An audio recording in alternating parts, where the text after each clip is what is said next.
Mes chers frères de la diaspora, mes chères sœurs de la diaspora, chers parents de la diaspora, chers Français, l'Afrique des libertés.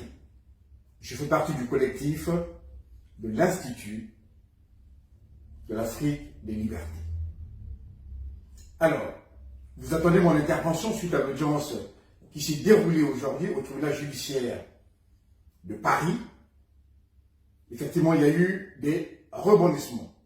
J'ai pris un peu de temps pour faire cette vidéo parce que mes obligations de répondre à la déclaration d'appel du procureur de Paris avec demande d'effet suspensif de l'ordonnance donc qui a libéré M.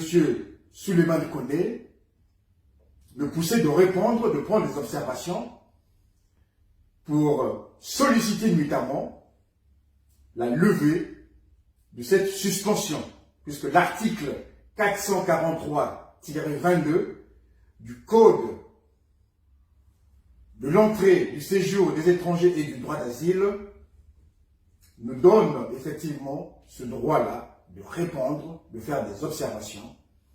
Et le président, le premier président de la Cour d'appel de Paris peut statuer en levant cette suspension. Donc, c'est ce que je viens de faire. Les observations sont parties.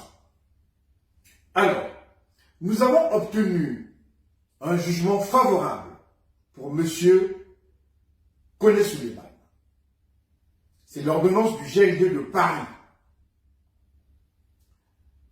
Alors, nous avons excipé l'article 731-1 du Code de l'entrée du séjour des étrangers et du droit d'asile qui porte sur les garanties de représentation.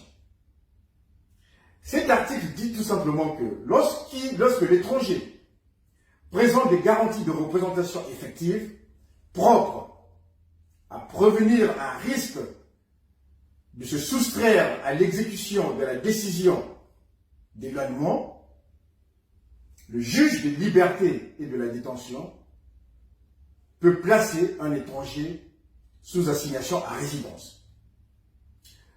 Le juge a fait droit à notre requête sur ce fondement-là. Ce qui fait que M. Koné Gbagbo, à l'issue de cette audience, a été mis en liberté. Sauf que la loi prévoit, effectivement, en son article L 743-22 et L 743-12, ces articles-là donnent le droit au procureur de la République de Paris de faire une déclaration d'appel avec demande d'effet suspensif. C'est-à-dire que ces articles-là donnent le droit à ce que le procureur s'oppose à la décision de mise en liberté prise par le juge des libertés de la détention. C'est ce qui s'est passé. Il a fait une déclaration d'appel et il a sorti cette déclaration d'appel d'un effet suspensif. Ce qui signifie que M.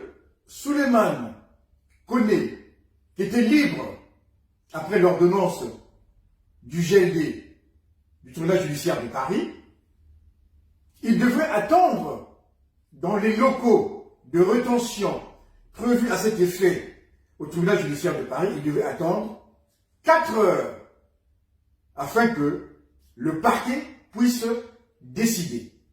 Il y avait 2 cas de figure où le parquet disait tout simplement « j'accepte l'ordonnance du GLD », auquel cas M. Gbagbo était libéré illico presto, ou bien il jugeait que l'ordonnance du GLD de Paris n'était pas suffisamment motivée ou que la procédure était de nature, effectivement, à contester cette décision-là.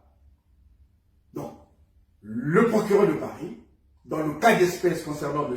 Souleymane Koné, a fait une déclaration d'appel avec effet suspensif.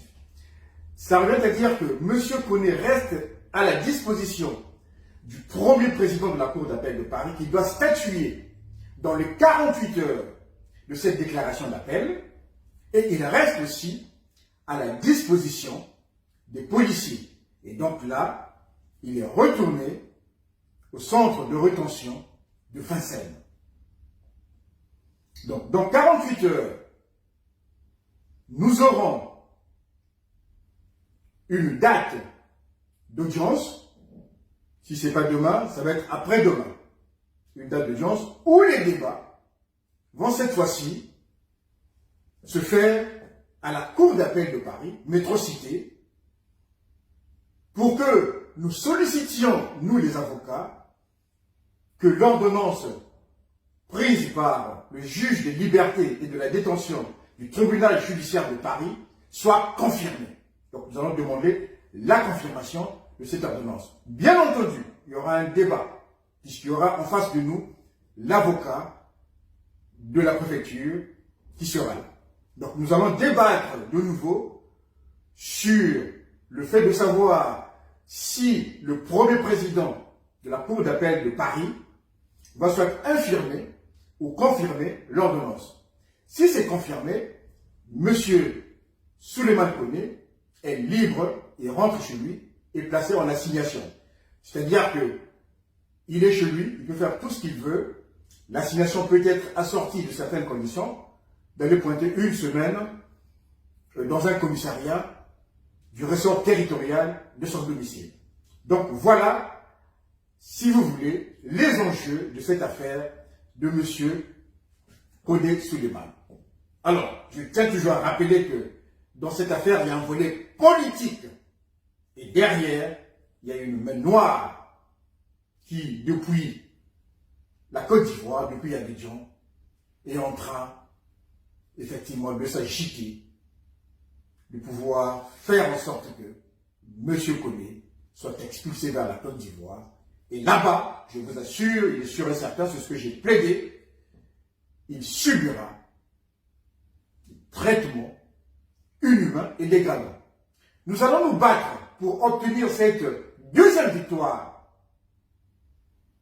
pour M. Koné et le rendre libre. Mes chers amis de la diaspora, mes chers frères de la diaspora, mes chères sœurs de la diaspora, chers parents de la diaspora, peuple français, courage, courage. Le courage, c'est la vertu des temps difficiles. Nous allons combattre et nous allons gagner. Merci.